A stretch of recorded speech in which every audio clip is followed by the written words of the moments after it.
I needed to make money. I was 20 years old, living at my parents' house, having just dropped out of university. 2 months before, I had the conversation with my parents. And, I said to them, I feel like dropping out. I don't feel like this is right for me. They said something along the lines of, are you sure? Is this really what you want to do? And I was sure. As crazy as it sounded to them, crazy as it sounded to even me at the time, I wanted to quit uni, start a business, and travel. I had seen all these people being digital nomads and living this life where they had control of their life and control of their own business that allowed them to travel, and I just couldn't get my mind off this. I told that to my parents, and eventually came down to my dad saying, all right, you've got 2 years. You've got 2 years to make this business happen. And if it doesn't happen within these 2 years, then you have to go back to uni. Do we have a deal? I said, all right, 2 years sounds like just about enough. So fast forward 2 months later, I dropped out of uni. I was back living with my parents, and I was in their house. And I would call it my house, but at that time I didn't really feel like it was my house anymore. I had already gone traveling for 5 months a couple of years before that. I had been a year at university. And when you spend a lot of time away from home, you stop feeling like it is your home anymore. And I felt like I needed to make my own way in the world and move out and get my own place. So in my mind, I was now a lodger. So whilst I had my basic needs met, I was under a lot of pressure.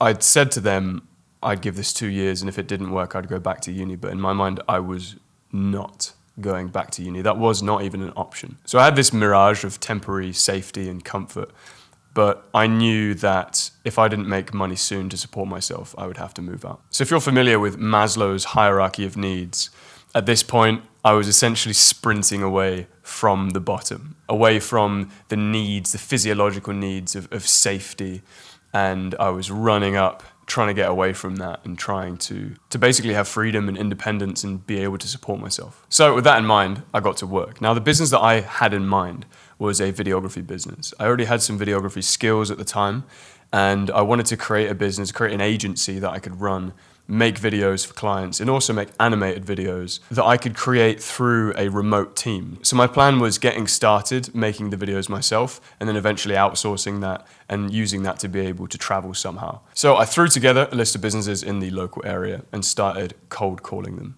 And most of them just gave me the response of, no, thank you, I'm not interested right now. One lady I remember even said, no, why would we want to work with somebody who sounds like a spotty teenager? And yeah, somebody actually said that, which kind of sucked, but I just kept on plowing through, even though I wasn't having any success at the time. And I joined this online business course, this program that was kind of teaching more or less how to do this. And one of the things that they had recommended was, instead of just emailing people and calling people up, you could create a personalized video message. So you would look at their website and record your screen and your face and say something along the lines of, hey, I love your website. I think it would be better with a video. My name's Tom. I know your name is Dan, and et cetera, et cetera. And you'd make like a 3-4 minute video that you'd send out to every single person. And the reason why you would do this is obviously it would make you stand out a bunch. Rather than just an email, people could put a name to a face. You could show that you're a human being, you're friendly, etc. But obviously it was a lot more work to do that. So I wanted to try and give it a crack. So I had my list of prospects next to me, and I had some points prepared about what I would say to each one, everything set up, and I was ready to press the record button. And I just couldn't do it. I stared at that record button for about half an hour, willing myself to try and do this. And eventually I broke, and I just ran out to the garden, ran out to the bike shed, grabbed my bike, rode as fast as I could down the road until I reached this forest that was near my parents' house. And I remember I got off the bike, and I just broke down. The pressure of everything had kind of built up and got to me. I hadn't made any sales yet. The kind of gravity of the situation had hit me. I dropped out of uni. That was my chance at a kind of a normal life. And here I was trying to follow this crazy dream that only people online were even telling me about. None of my friends or family kind of knew what I was really trying to do. And yeah, the tears just came. I started crying, and it all just kind of hit me at once. I had acne at the time. I'd never had like a proper girlfriend. I hadn't had, even though I'd already been traveling and stuff, I didn't really have the life experience that I needed to start a business. And it was pretty overwhelming. It all just kind of piled up on top of me until I just broke. And for some reason, this talking to camera, that record button, was the thing that just made me snap. I guess it felt like all of my dreams were on the other side of making these videos and making this business work. And I just couldn't do it. I just felt like it was literally impossible. And here I was, instead of making my business happen, here I was in the woods in my hometown by myself crying. And after a while, the only thing I could think was, why was making these damn videos so hard? And I remember I looked up at the canopy, the forest above me. I took a deep breath, and the emotions had kind of processed. And I thought, right, how hard can this actually be?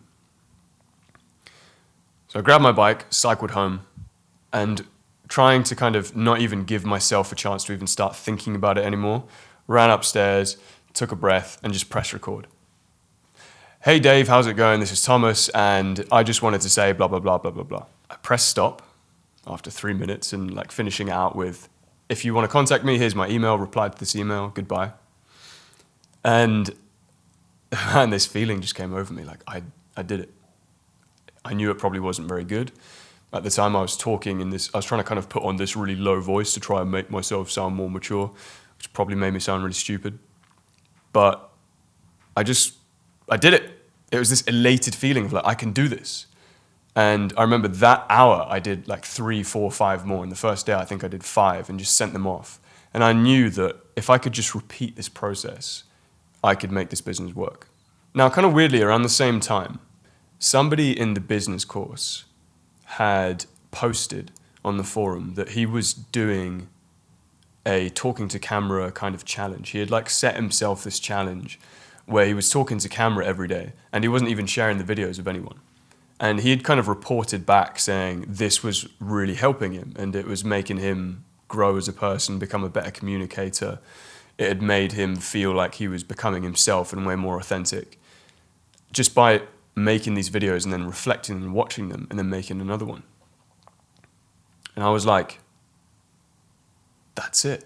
Something really clicked in my mind where I kind of saw that this was the path out of these feelings of insecurity and all of this resistance I had to making videos and somehow being myself and feeling like I had to put on a front to be accepted or to accept myself or whatever that was. I was like, this is how you get out of it. It just clicked in my mind. And so I grabbed my camera, grabbed my tripod, went into the garden where I thought no one could hear me.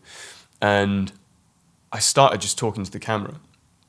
And it was even harder than making the personalized video messages. In those, at least I kind of had a script and I could kind of pretend to be a business guy or whatever.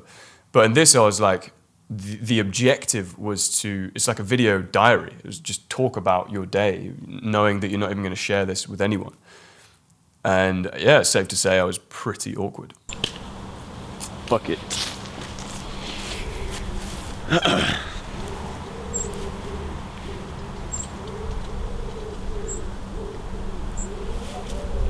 Hi, it's Tom here, and I'm just doing my first video blog to practice my expressing myself emotionally, and not really that, more actually public speaking / appearance on camera, business personality, ties into like expressing yourself emotionally anyway. I'm basically just trying to do this being myself rather than kind of acting, so I can help myself speak, put myself across more effectively, clarify my thoughts in my head, and be more intelligent in my speaking to help me out in business especially, but also in life. And after I'd made that video, I kind of realized I was so unself-aware, I was clueless about who I actually was. I was trying to put on this, again, stuck in this kind of monotonous voice. I felt like there was all these colors of expression within me and these ways of being charismatic and kind of ways I could express myself that I just couldn't get out. It was like there was a bottleneck. There was kind of this like thin tube that I would just talk in this kind of gray, colorless way. And all of this stuff was inside me and I just couldn't get it out. But having done that day one, that exercise, I knew that this was the way that I could reach my goals. And I knew that this was the way that I could finally develop myself. And through self-awareness, introspection, and objectively improving how I spoke, I could finally become myself. So that very morning, the journey started. And every single day, I would show up in the garden, excited to make a video and just talk, excited to just figure out who I was. And I started noticing day by day that I'd slowly get better and better. And I'd run into these points where I would feel really frustrated. But if I just lent into that frustration and started kind of talking through that frustration, I would feel better. And I would talk about talking. And I would say things like, right, so right now I'm stuck in this voice. So if I try and talk a bit more like this, then is that a way to break out of it? I don't know. And I'd feel like, whoa, that all felt really awkward and weird, but that 20 seconds right there, that felt like me. And I'd keep on leaning into that and talk more in that way and try and figure out who I actually was. And I'd talk about anything. I'd talk about my life philosophy that I was developing. I'd talk about the things that were annoying me about my business. I'd talk about my past. I'd talk about my future, the goals that I had. And it was just an amazing way to journal about my whole life. And it was like a real breather in my day. And surely enough, I started to see a transformation. I started peeling back the layers and figuring out who I actually was. And with that self-awareness came this ability to improve myself objectively, as well as this self-acceptance and the self-confidence, in a sense that I was knowing who I actually was. So going back to the Maslow's hierarchy of needs, I hadn't got any sales at this point, so I was still running away right at the bottom of the pyramid. But at the same time, I was full on self-actualizing myself. I was like working on my highest needs at the same time, like figuring out that stuff right at the top where it comes to knowing who you are and upgrading your level of consciousness and your communication and your authenticity. I was working on all these things, and it was a pretty trippy but very cool experience. And meanwhile, my video reach outs after a couple of weeks were getting much better. And eventually, I got a few responses. One of them was from the CEO of a pretty big and renowned branding agency in London, and they were interested in potentially partnering with me. And I met with this guy, I secured the contract, and I got my first proper sale that I was able to transform my business with and start making money. And from there, my business took off. I was able to work as a videographer in London. I was able to make animated videos and use that money to travel. And whilst I was traveling, I started making travel videos, started a YouTube channel that I eventually grew to 300,000 subscribers. And I've lived from my business ever since. And thinking back to it, when I first started making the tutorials and the vlogs on my YouTube channel, I didn't have resistance to it. I just felt excitement. I felt like this fire to kind of share who I was and this energy towards it. And I know that's because I'd broken down all of the resistance already through doing my own challenge. I had just kind of blasted past it. So the only thing that was left was just excitement to share things. So since then, I've realized that talking to camera is one of the only skill sets that allows you to work on your highest self at the same time as directly building your communication skills through video, which you can use to leverage your time, to create a business that you can monetize, to teach people to build communities, to share your passions. And it's a skill set that can work on the bottom of the hierarchy of needs by allowing you to start a side hustle or income, as well as working on your higher self and figuring out who you are and really starting to develop inner fulfillment. And looking back on my own journey, I've also realized that learning how to talk to camera and working on yourself through talking to camera is really what makes you stand out as a content creator. There are so many people starting YouTube. The creators that usually break through are creators who are genuinely authentic, or creators who have something to say, or creators who have a certain kind of magnetic energy, an ability to communicate ideas without this kind of insecurity and without this self-consciousness that can stifle them. And they're able to just communicate with the camera as if it's their friend, as if it's somebody who they're just having a beer with or a coffee with or whatever. And by going through this process, I had realized that I had kind of just built this invaluable skill set that so many aspiring content creators who are just starting out don't have. And I realized that if you skipped this step, then most likely you're communicating through a facade. You're communicating through some kind of mask that is built up by habitual communication habits that have served you up until this point, but ultimately don't allow people to connect with who you are. That directly will affect your views, your ability to monetize, and your success as a content creator. So if you put the time in to work on yourself as a communicator, then your self-awareness increases dramatically, and you can make big discoveries about what is real and what is not, which part of you is authentic, which part of you is not. And you can become often painfully aware of the poor communication habits that you have and finally be able to break them. So I want to share the actual process with you now and the 5 steps to self-actualize through talking to camera. So step 1 is using talking to camera to become aware of your mask or persona. That's one of the first things that you'll become aware of when you start this process.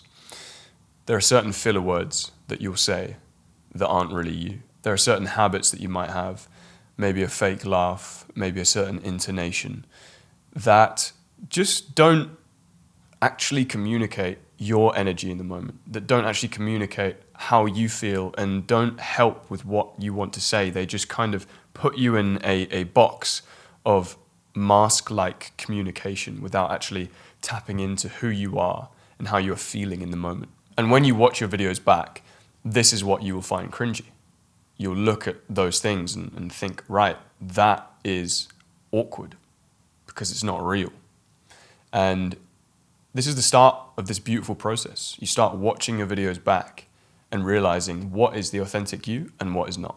The second thing is building social awareness of yourself.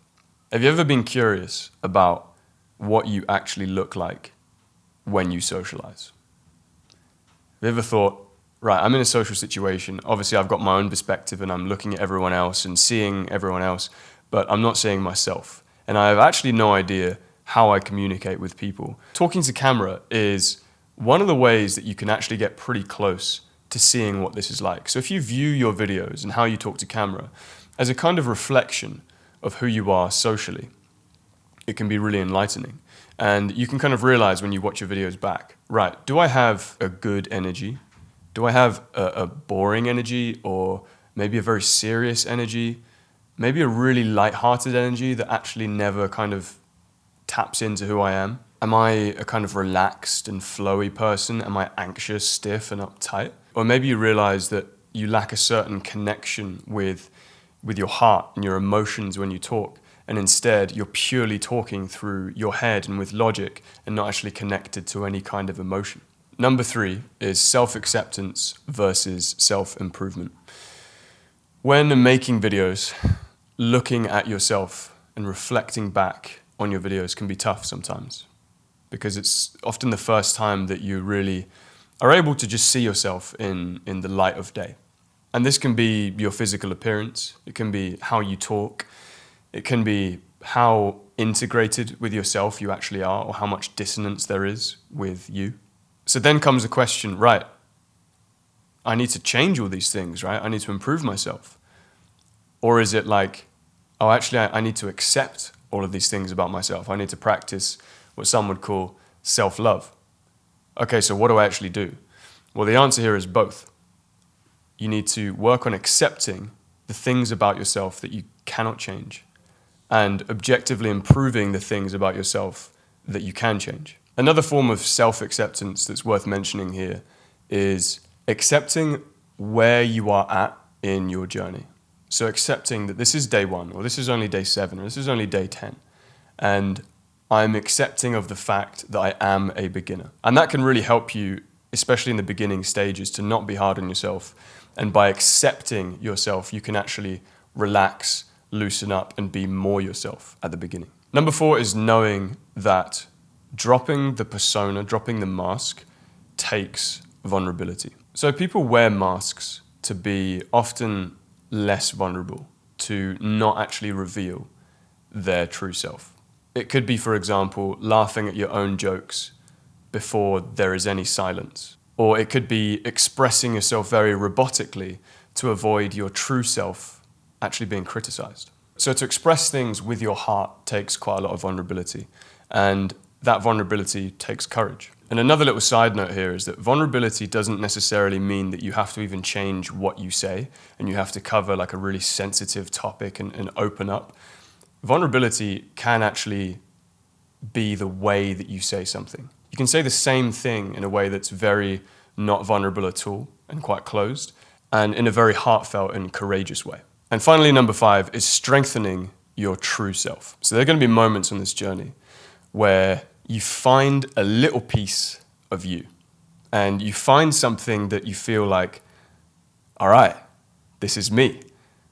Whatever that way of expressing myself, that place I was just playing around in, that felt like a little piece of me, that felt fulfilling, that felt satisfying. You'll feel it, you'll know it when you feel it.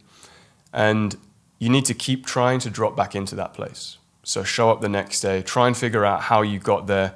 Was it emotionally? Was it doing a certain exercise? Was it talking about a specific subject? And keep on trying to drop into that place and strengthen that place. Because those neuro pathways, those ways of expressing yourself, right now they're weak. You know, you've just started expressing yourself that way. So the more you get into that place and express yourself from that place, the stronger that place is going to be. And the more you'll naturally, over time, be able to express yourself from that place as that person. And at this stage, you'll know it because you feel like you've unlocked a new superpower. And it's pretty safe to say that if you don't work on this, and if you don't work on becoming a better communicator, following these 5 steps, then you won't become a better communicator. It doesn't just happen overnight with no effort and no action being put in. So you can kind of imagine yourself right now, if you just continue how you are, your level of self-awareness, self-confidence is just going to flatline. It's not going to improve if you don't work on it. But if you take the steps to work on this, then there's a small change early on, which can compound over time and transform you into a completely different person in the next 1, 2, 3, 4, 5, 6 months. And the reason for that is that you are starting this journey.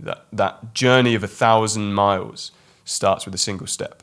So, of course, this takes work, but it is 100% worth it. And if you want to be guided through this transformative process, I'd invite you to join us inside the 30-day Talking on Camera Challenge, where you join a like-minded group of individuals who are all working on their communication. They're working on becoming more authentic, more confident, banishing away shyness and awkwardness on camera to become the content creators that they are born to be. With that said, let me know any thoughts you have about this in the comments below, and I hope you have a great week. Stay creative. Bye-bye.